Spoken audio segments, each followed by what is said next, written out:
শহীদ শরীফ ওসমান হাদি হত্যাকাণ্ডে জড়িতদের ভারতে অবস্থানে সহায়তা করায় দুজনকে আটকের খবরকে ভুয়া ও অসত্য বলে দাবি করেছে মেঘালয় পুলিশ।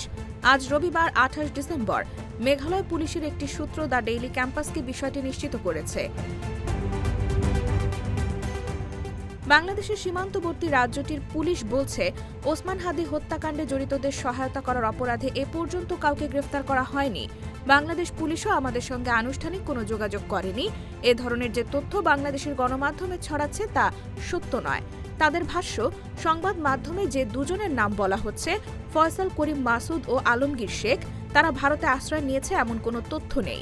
ফলে তাদের সহায়তা এবং সে কারণে কাউকে গ্রেফতারের প্রশ্ন আসে না।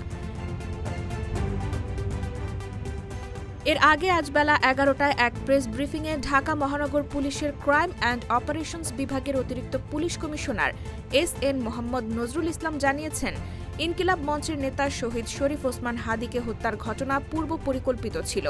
এর ফলে আসামিদের চিহ্নিত করার আগে তারা সীমান্ত পার হতে সক্ষম হয়। এই ঘটনায় তাদের সহযোগিতা করা ২ ভারতীয়কে স্থানীয় পুলিশ গ্রেফতার করেছে।